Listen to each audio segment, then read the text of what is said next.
Un couple ne meurt jamais le jour où il y a une grosse dispute.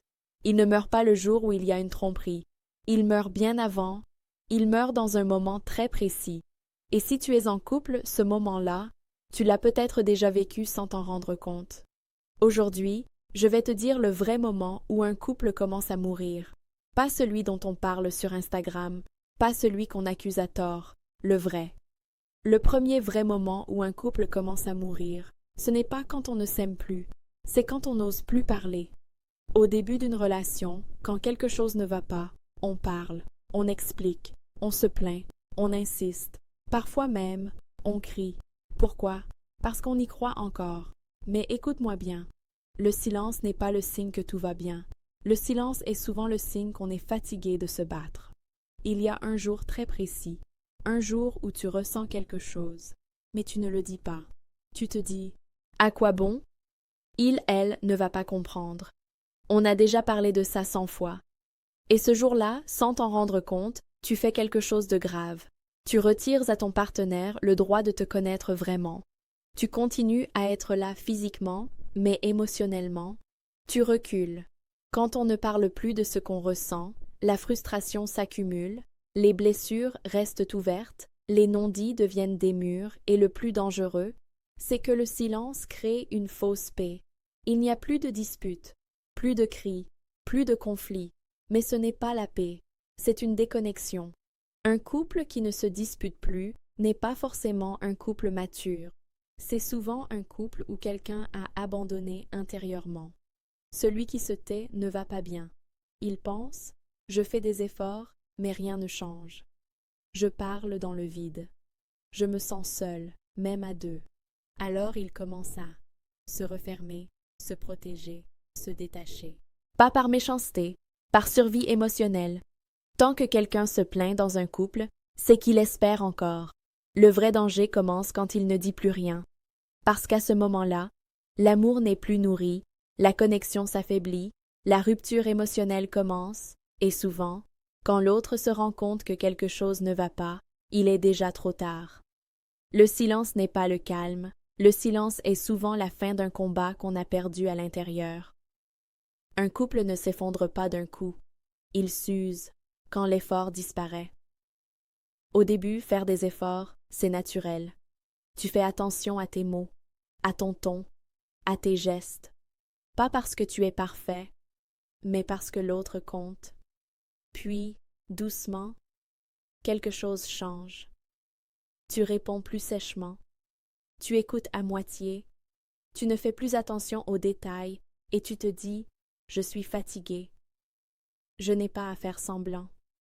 S'il elle-même, elle va comprendre. Mais voilà la vérité que peu acceptent. L'amour n'est pas un acquis, c'est un choix quotidien. Ils confondent confort et négligence. Oui, être à l'aise, c'est beau. Mais quand l'effort disparaît complètement, l'autre commence à ressentir autre chose.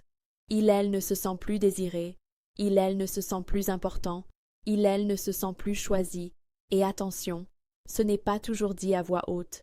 Il ou elle pense « je fais toujours plus, je m'adapte tout le temps. Pourquoi je suis la seule à me battre ?» Et là, une fatigue émotionnelle s'installe. Pas la fatigue d'une journée, la fatigue d'un cœur qui donne et qui ne reçoit plus. Le couple commence à mourir quand l'un des deux se dit « je n'ai plus envie de faire d'efforts ».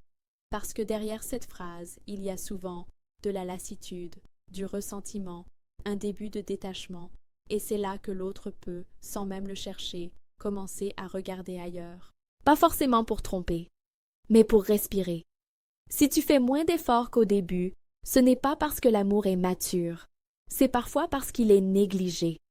Un couple solide, ce n'est pas celui où l'on se relâche, c'est celui où l'on continue à se choisir, même quand la routine s'installe. L'amour ne meurt pas du manque de sentiments, il meurt du manque d'attention. Le couple commence à mourir le jour où la rupture se produit dans la tête, bien avant de se produire dans la réalité. Il n'y a pas encore de séparation, pas de valise, pas de « on doit parler ». Mais intérieurement, quelque chose a changé. Un jour, presque par hasard, tu te surprends à penser « et si j'étais mieux sans lui, elle ?» Ce n'est pas une décision, c'est une idée, Mais cette idée revient. Tu t'imagines seul, plus libre. Tu te projettes sans ses défauts. Tu respires mieux, dans ta tête, et sans t'en rendre compte, l'autre n'est plus indispensable à ton bonheur. Quand tu t'imagines sans l'autre, tu pardonnes moins, tu t'énerves plus vite, tu n'essaies plus vraiment, chaque défaut devient une preuve, chaque erreur devient une confirmation. Tu vois, ça ne peut pas marcher. Le problème, ce n'est pas l'autre, c'est que ton cœur est déjà ailleurs. Le vrai danger, ce n'est pas de vouloir partir, c'est de rester, tout en étant déjà parti mentalement. À ce stade, tu es là physiquement, mais absent émotionnellement, tu réponds, mais tu n'investis plus, et souvent, l'autre le sent. Il, elle sent la distance, le froid, le regard qui n'est plus le même, mais ne comprend pas encore pourquoi. Parce qu'à partir du moment où tu t'imagines heureux sans ton partenaire, tu ne cherches plus à réparer, tu n'as plus peur de perdre, tu n'as plus le feu pour te battre, et un couple sans combat, c'est un couple qui se prépare à mourir. Le couple est déjà fini quand l'un des deux n'a plus peur de l'imaginer sans l'autre. C'est souvent pour ça que certaines ruptures semblent soudaines. Elles ne le sont pas. La séparation émotionnelle a eu lieu des mois avant. On ne quitte pas quelqu'un le jour où on part. On le quitte le jour où on cesse de le choisir dans sa tête. Un couple ne meurt pas par manque d'amour, il meurt par manque de courage. Le courage, de parler avant d'exploser, de faire des efforts avant de se lasser, de se battre avant de se détacher. Tant qu'on parle, il y a de l'espoir. Tant qu'on fait des efforts, l'amour respire. Mais quand on s'imagine sans l'autre, le couple est déjà en train de s'éteindre. Si cette vidéo t'a parlé, ce n'est pas un hasard. Pose-toi la vraie question. Est-ce que ton couple est vivant ou est-ce qu'il survit?